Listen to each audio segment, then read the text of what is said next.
মনে রাখবেন, মানুষের সবচাইতে মৌলিক আমানত হচ্ছে ভোটের আমানত। কি বলে? আজকে দিনের ভোট রাতে করার পরেও তাদের তেলবাজি শোনার পরে আমাদের মাথা ঠিক থাকে না বলে আমরা মানুষের অধিকার ফিরিয়ে দিয়েছি।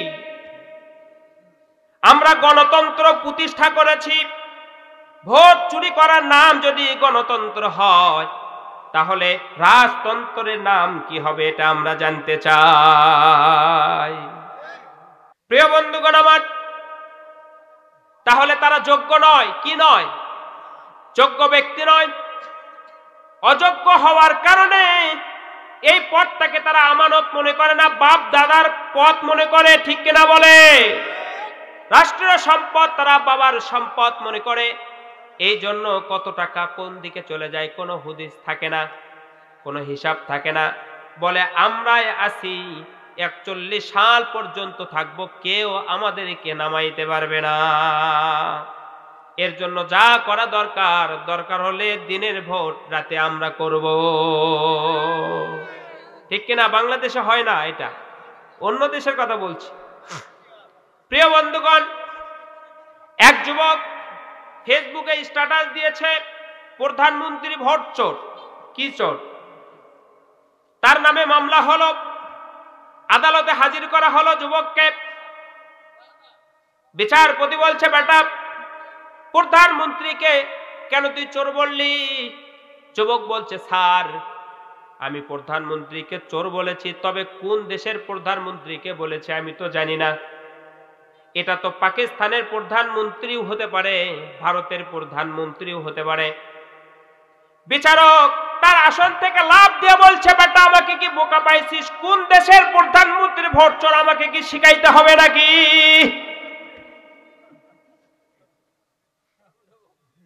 তাহলে আমিও কিন্তু বাংলাদেশের কথা বলছি না, অন্য দেশের কথা বলছি। 41 সাল পর্যন্ত থাকতে হবে, এর জন্য ভোট চুরি করে হলেও থাকতে হবে। আজকে সরকার কত কষ্ট করে, কত আইন পাশ করে মানুষকে ভালো করানোর জন্য। কি বলেন? নৈতিক শিক্ষায় শিক্ষিত করার জন্য। কিন্তু নৈতিক শিক্ষা শিক্ষিত করার জন্য নামাজ দরকার। কি দরকার? কোরআন দরকার। কি দরকার? হাদিস দরকার, ইসলামী সাহিত্য দরকার, ইতিহাস দরকার। কিন্তু আজকে ক্লাস 1 থেকে মাস্টার্স পর্যন্ত 17 বছর পড়াশোনা করার পরেও একটি মাত্র সূরা ফাতিহাও সহি করে পড়া শিখতে পারে না। তাহলে আজকে শিক্ষা ব্যবস্থা থেকে কোরআন তুলে দেওয়া হয়েছে, হাদিস তুলে দেওয়া হয়েছে রবীন্দ্রনাথের গল্প, রবীন্দ্রনাথের সঙ্গীত, রবীন্দ্রনাথের গল্প দিয়ে আজকে ছেলেদেরকে নৈতিক শিক্ষায় শিক্ষিত করতে চায়। মূলত নৈতিক শিক্ষায় শিক্ষিত হবে না, তাদের চরিত্র হবে আবু জেহেলের মতো, শয়তানের মতো চরিত্র হয়ে যাবে। ঠিক কেন বলে? যার কারণে আমরা দেখেছি দিহান এবং আনুষ্কার ব্যাপারে। কার ব্যাপারে? মাও নাই বাবাও নাই, দুইজন এক জায়গায় গ্রুপ স্টাডি করার জন্য গিয়েছেন। কি করার জন্য? গ্রুপ স্টাডি করার জন্য, পড়াশোনার জন্য। গ্রুপ স্টাডি করতে গিয়ে তাদের যে শারীরিক শিক্ষা একটা বই আছে, এই বইয়ের ভেতরে লেখা আছে উপযুক্ত ছেলে এবং মেয়ে একান্তে মিলিত হতে পারবে, এতে কোনো রাষ্ট্রীয়ভাবে বাধা নেই। গ্রুপ স্টাডি করতে গিয়ে তারা দুনিয়া থেকে বিদায় হয়ে গেল, আনুষ্কা দুনিয়া থেকে বিদায় হয়ে গেল, জীবনটা বরবাদ হয়ে গেল। এইদিকে দিহান, তার জীবনটাও শেষ হয়ে গেল, মাত্র 18 বছর বয়স। কতদিন জেলখানায় থাকতে হবে? আজীবন থাকতে হয় কিনা? তাহলে একটি ভুলের কারণে দিহান সারাটি জীবন জেলখানার ভিতরে পচে মরছে। এর জন্য, দিহানের জন্য, আনুষ্কার জন্য যদি দিহান দায়ী হয়, তাহলে এদের ভিতরে মিলন হওয়ার যে ব্যাপারটি ছিল, তাহলে এই বইটি যে লিখেছে ওই ব্যক্তিটাও দায়ী হওয়ার প্রয়োজন ছিল। ঠিক কিনা বলেন মুসলমান? কিন্তু যারা লিখেছে তাদেরকে কি আইনের আওতায় নিয়ে আসা হয়েছে? তাদেরকে আওতায় আইনে নিয়ে আসা হয় নাই, বরঞ্চ তাদেরকে জামাই আদরে বাংলাদেশে পালা হচ্ছে। ঠিক কিনা বলেন? প্রিয় বন্ধুগণ, তাহলে আজকে নামাজ প্রতিষ্ঠা করতে হবে। কি করতে হবে? নামাজ ব্যক্তিগত জীবন থেকে শুরু করে নিয়ে রাষ্ট্রীয় জীবন পর্যন্ত নামাজ কায়েম করতে হবে। আমাদের বাংলাদেশের মাননীয় প্রধানমন্ত্রী তিনি 5 ওয়াক্ত নামাজ পড়েন, ঠিক কিনা বলেন? তিনি তাহাজ্জুদ নামাজ পড়েন, সকালবেলা তিনি কোরআন তেলাওয়াত করেন। তাকে সংসদে প্রশ্ন করা হয়েছিল যে ম্যাডাম আপনি সকালবেলা কি করেন? তিনি বলেছেন আমি সকালবেলা উঠে তাহাজ্জুদ পড়ি, ফজর পড়ি, কোরআন তেলাওয়াত করে এরপরে নিজেই চা বানিয়ে আমি খাই, তারপরে আমি রাষ্ট্রীয় কাজ শুরু করি। তাহলে এতে বোঝা যায় তিনি 5 ওয়াক্ত নামাজি, কোরআন তেলাওয়াত করেন। এই জন্য তার নামের শুরুতে জয়পুরহাটের এক এমপি তাকে হযরত উপাধিও দিয়েছে। কি উপাধি দিয়েছেন? হযরত শেখ হাসিনা। আপনি মৌলানাও লাগান, কোনো সমস্যা নাই। তাহলে একজন ব্যক্তি যদি কোরআন তেলাওয়াত করে, 5 ওয়াক্ত নামাজ পড়ে রাষ্ট্রের প্রধান হয়ে, তাহলে আমরা তার কাছে অবশ্যই এই আবদার রাখতে পারি, এই দাবি রাখতে পারি যে আপনি যেমন 5 ওয়াক্ত নামাজ পড়েন, তাহলে আপনার বঙ্গভবন থেকে শুরু করে নিয়ে চৌকিদারের অফিস পর্যন্ত প্রত্যেকটি জায়গায় নামাজ প্রতিষ্ঠা করতে হবে। করলেই প্রত্যেকটি মানুষের চরিত্র ভালো হয়ে যাবে, ঠিক কিনা বলে? আজকে বাংলাদেশে তারা জরিপ করেছে দিনে 4 জন করে ধর্ষণ হয়। কয়জন বলেন? 4 জন। দিনে কয়জন ধর্ষণ হয়? 4 জন ধর্ষণ হয়। যার প্রমাণ তো আমরা প্রত্যেক দিন পেপার পত্রিকায়, খবর, টেলিভিশনে, আমরা ইন্টারনেটে পাই কিনা বলে? তাহলে বাংলাদেশ আজকে কোন দিকে চলে গিয়েছে? ধর্ষণ আর ধর্ষণ। আজ বাংলাদেশের দিকে তাকিয়ে আমার বুক ভেঙে যায়, আজ বাংলাদেশের দিকে চেয়ে আমার চোখ ভিজে যায়। এখানে ছিল মায়া মমতা, সব ভুলে গেছে প্রিয় জনতা। এখানে ছিল মায়া মমতা, সব ভুলে গেছে প্রিয় জনতা। আজ দ্বন্দ্ব ফাসাদ নিত্য দেখি, কি যে কষ্ট বুকে পুষে রাখি, যেন মায়া মমতা সব উড়ে গেল।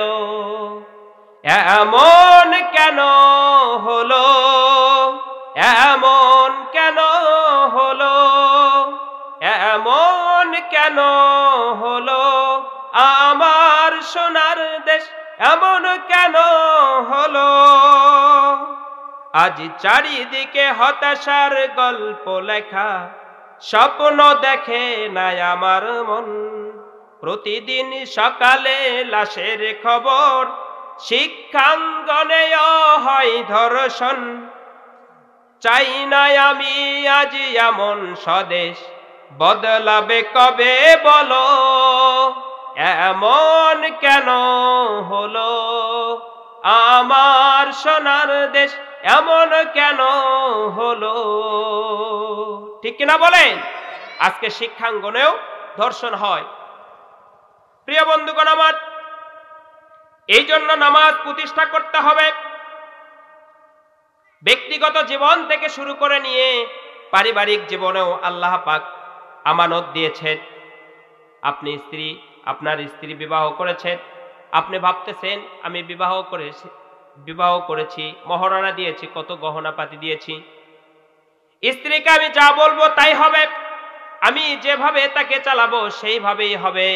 কিন্তু আল্লাহ পাক বলছেন না না, কোন স্ত্রী যদি কোন স্বামীর কারণে বেপরদা ভাবে চলে, তাহলে ওই স্বামীকে বলা হয় দায়ুস। কি বলা হয়? দায়ুস বলা হয়।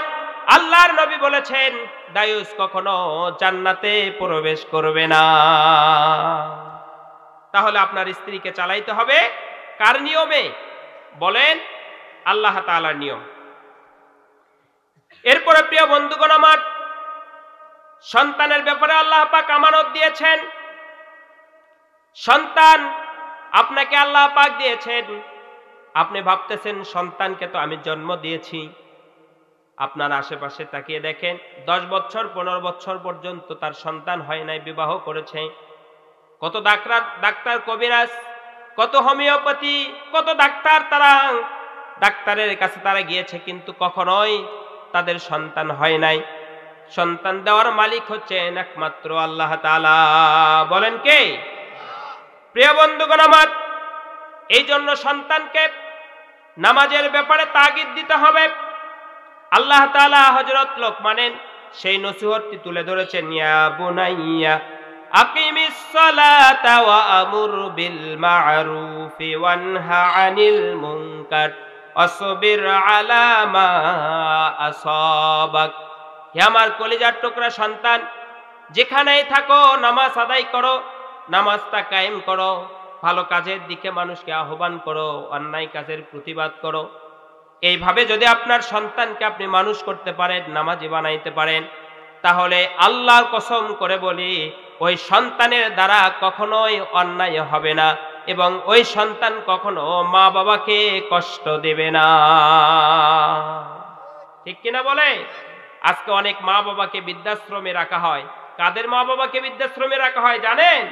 যারা বেশি উচ্চ শিক্ষিত মানুষ, যারা ভার্সিটির লেকচারার, ভার্সিটির চাকরি করে, বিভিন্ন পদে, বড় বড় পদে, সরকারি পদে যারা চাকরি করে, এই সমস্ত ব্যক্তিদের মা বাবাদেরকে বৃদ্ধাশ্রমে রাখা হচ্ছে। ঠিক কিনা বলে? কারণ একটাই, তাদেরকে ইসলামের শিক্ষায় শিক্ষিত তারা করেন। এরপরে আসেন ব্যক্তিগত জীবন, পারিবারিক জীবন, সামাজিক জীবন, প্রত্যেকটি জায়গায় আল্লাহ পাক আমানত দিয়েছেন। আরেকটি জায়গায় আল্লাহ পাক আমানত দেয় নাই, সেটা হচ্ছে রাষ্ট্রীয় পদ। কি বলেন? রাষ্ট্রীয় পদে আমানত দেয় নাই, রাষ্ট্রীয় পথেও আল্লাহ পাক আমানত দিয়েছেন। দেখেন, রাষ্ট্রীয় পদ এইটাই হচ্ছে সবচাইতে বড় আমানত। রাষ্ট্রীয় পদ সবচাইতে কি বলে? বড় আমানত। কারণ রাষ্ট্রে যারা বসে আছেন ৩০০ জন, এই ৩০০ জন ব্যক্তি ওখানে যা পাশ হয় এইটাই সারা বাংলাদেশের ওপরে পতিত হয়। ঠিক কিনা বলেন? তারা যদি বলে যে আজ থেকে চালের দাম ৭০ টাকা, আগামীকাল থেকে ৭০ টাকা খাইতে হবে। তারা যদি বলে আগামীকাল থেকে ৫০ টাকা চাল হবে, তাহলে ৫০ টাকাই হবে। কি বলেন? ঠিক কিনা বলেন? তারা যদি বলে যে মানুষকে আমরা শান্তিতে রাখবো, তাহলে এটা সম্ভব। আর যদি বলে মানুষকে আমরা অশান্তিতে মারবো, তাহলে জীবনেও শান্তি খুঁজে পাওয়া যাবে না।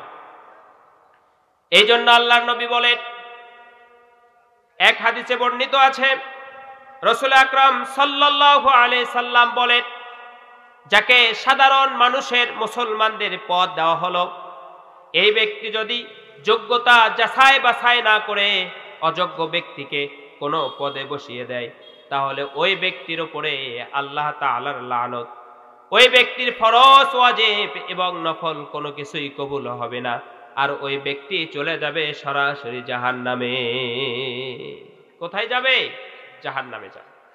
প্রিয় বন্ধুগণ আমার, অন্য আরেকটি হাদিসে আল্লাহ রাসূল বলেন, যখন কোনো ব্যক্তিকে কোনো যোগ্যতা যাচাই বাছাই না করে কোনো পদে বসিয়ে দেওয়া হয়, আর এই ব্যক্তি একান্ত বন্ধুত্বের কারণে কাউকে, নিজের মানুষকে পদে বসিয়ে দেয়, এই ব্যক্তি আল্লাহ, রাসূল এবং মানুষের আমানতের খেয়ানত করলো, তখন তোমরা কিয়ামতের জন্য অপেক্ষা করতে থাকো।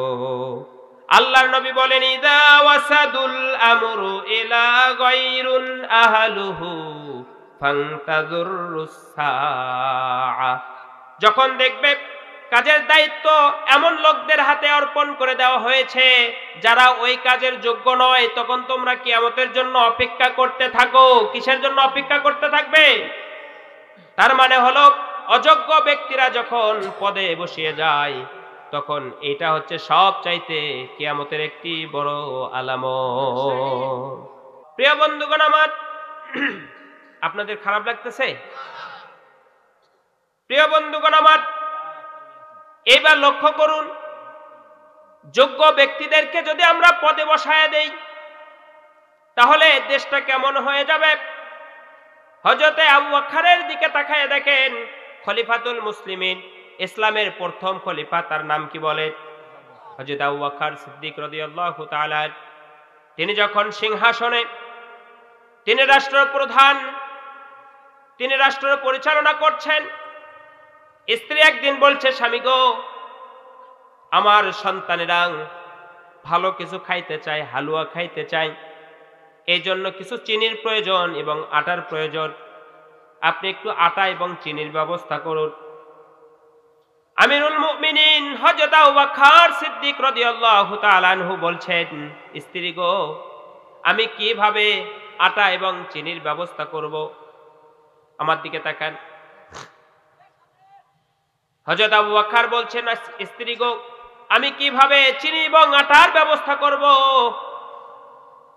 স্ত্রী হাবিবা বলছেন, স্বামী চলে যান বাজারের দোকান থেকে নিয়ে আসুন। হযরত আবু বকর বলছেন, আমার কাছে তো টাকা নেই। সুবহানাল্লাহ। একজন রাষ্ট্রপ্রধান হয়ে যদি বলে আমার কাছে টাকা নেই, তাহলে আজকে একজন মেম্বার হলেই সে কোটি কোটি টাকার মালিক হয়ে যায়। ঠিক কিনা বলেন মুসলমান? টাকার পাহাড় হয়ে যায়। ঘরে টাকা থাকে, ডেস্কিতে টাকা থাকে, ব্যাংকে টাকা থাকে, এমনকি সুটকেসের ভিতরে টাকা থাকে, বাথরুমের ভিতরেও পাওয়া যায়। এমন ব্যক্তি আছে 500টির উপরে ব্যাংকে অ্যাকাউন্ট থাকে।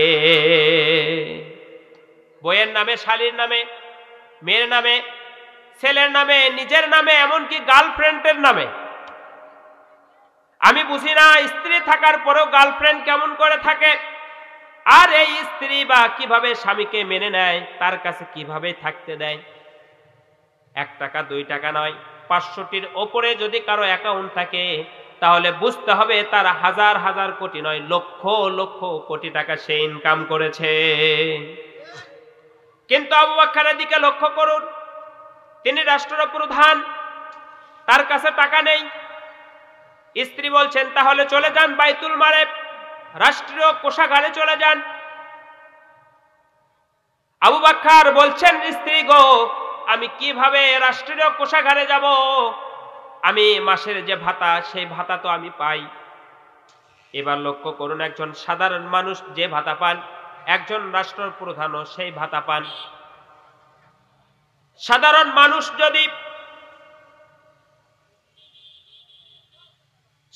মানুষ যদি 10 কেজি করে ইলিপের চাল পায়, ওই ইউনিয়নের চেয়ারম্যান কোনোদিন 10 কেজি নিয়েছে নাকি? বলেন, নিয়েছে নাকি? বরঞ্চ দেখা যায় 10 কেজির জায়গায় 8 কেজি হয়, 7 কেজি হয়, হয় কিনা বলেন? আর সবগুলো গায়েবী ভাবে পকেটে যায়। প্রিয় বন্ধুগণ আমার, হযরত আবু বকর বলছেন, স্ত্রী গো, আমি কিভাবে বাইতুল মালে চলে যাব? স্ত্রী বলছেন, তাহলে কিছু হাওলাত করে নিয়ে আসুন, কর্জে হাসানা নিন। হযরত আবু বকর বলছে, আমি এটাও করতে পারবো না। শেষ পর্যন্ত যখন স্ত্রী হাবিবা দেখল স্বামীকে কোনোভাবেই রাজি করানো গেল না, তিনি তখন প্রত্যেক দিনের খাবার থেকে একটু একটু করে চিনি তিনি বাছিয়ে জমা করছেন। মাস যখন শেষ হয়ে গেল, স্ত্রী হাবিবা বলছেন, স্বামী গো, চিনি তো জমা হয়েছে, এখন একটু আটার প্রয়োজন। হযরত আবু বকর বলছেন, স্ত্রী গো, এই চিনি তুমি কোথায় পেলে? স্ত্রী হাবিবা বলছেন, প্রত্যেক দিনের খাবার থেকে আমি জমিয়েছি। হযরত আবু বকর সঙ্গে সঙ্গে বাইতুল মালের রক্ষককে ডাক দিলেন এবং বললেন, বাইতুল মালের রক্ষককে বললেন, ভাই, আমাকে যা ভাতা দেওয়া হয়, আমার এতগুলো ভাতা আমার প্রয়োজন হয় না, বেঁচে যায়। অতএব আগামী মাস থেকে এতগুলো চাল যেন, এতগুলো চিনি যেন আমাকে কম করে দিয়ে এই ভাতা যেন অন্যজনের বরাদ্দ করে দেওয়া হয়। প্রিয় বন্ধুগণ আমার, তাহলে একজন রাষ্ট্রপ্রধান হযরত আবু বকর সামান্য চিনি বেঁচে গেল, মাস শেষে সেটাও ফিরিয়ে দিল। কিন্তু আজকে যত আসে, যত বাজেট হয়, তত রাস্তার কাজ আরো দেরি হয়। দেরি হয় কিনা? রাস্তা ভালো হতে লাগে 5 বছর, ভাঙতে লাগে 1 বছর, ভালো হতে হতে যায় আরো 10 বছর। কয় বছর যায়? 15 বছর পরে একটা রাস্তা ভালো হয়। রাস্তা ভালো করার নিয়ম হচ্ছে 3 বছর পর পর। কয় বছর পর পর? এই যে 15 বছর পরে রাস্তা ভালো করলো, 3 5 15, 5 বার বাজেট হয়েছে, সমস্ত বাজেট গুলো যায় পকেটে। কোথায় যায়? পকেটে না গেলে, এরকম বাজেট না হলে এমনি কি গার্লফ্রেন্ডের নামে অ্যাকাউন্ট করে?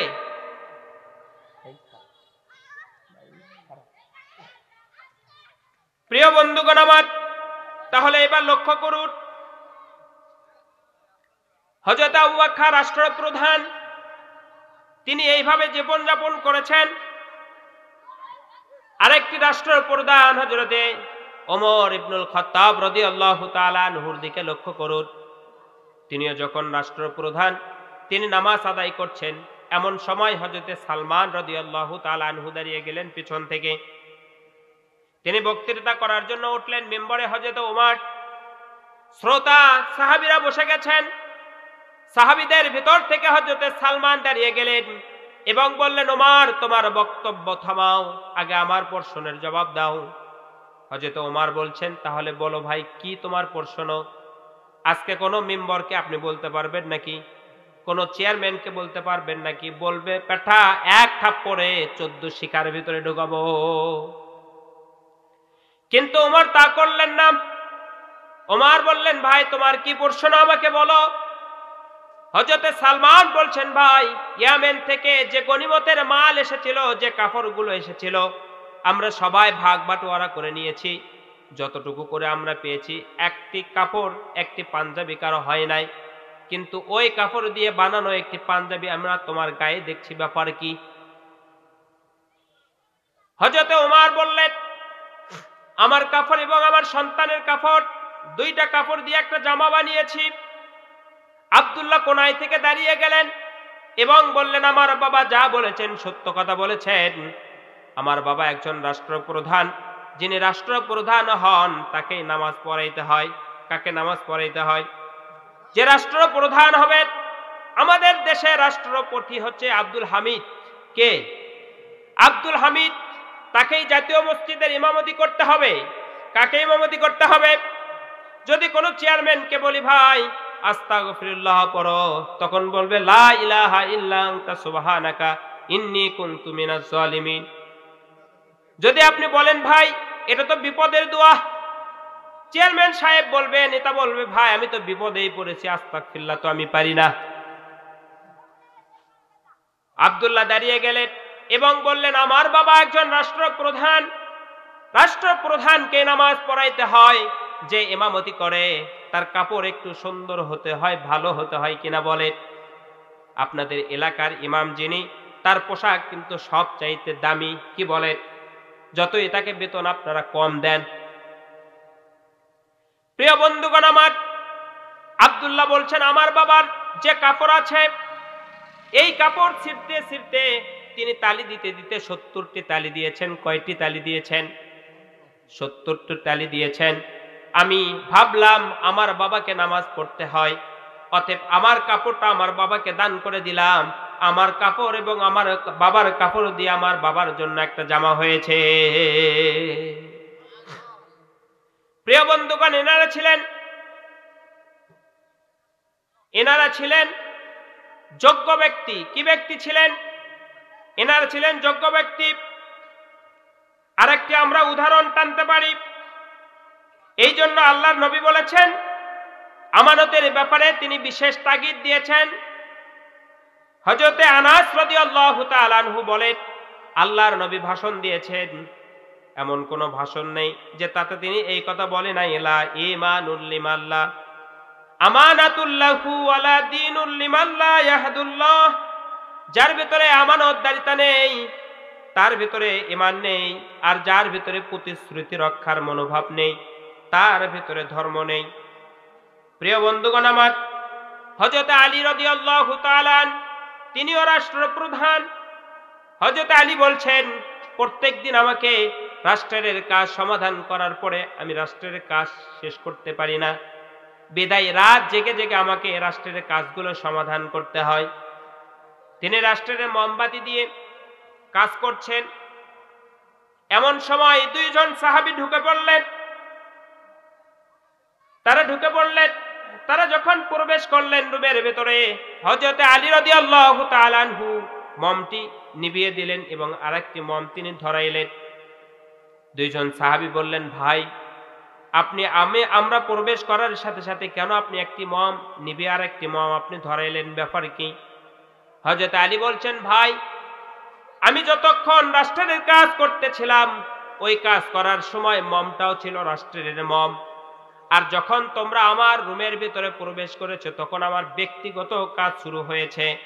অতএব রাষ্ট্রের মোমটা নিভিয়ে আমার ব্যক্তিগত মোমবাতিটা আমি ধরিয়ে নিলাম। প্রিয় বন্ধুগণ আমার, এই দুইজন সাহাবী বলছেন, হযরতে তালহা এবং জুবাইর রাদিয়াল্লাহু তাআলা আনহুমা, তারা বলছেন আমরা আলীর কাছে রাষ্ট্র থেকে কিছু নেওয়ার জন্য, কিছু পাওয়ার জন্য আমরা এসেছিলাম।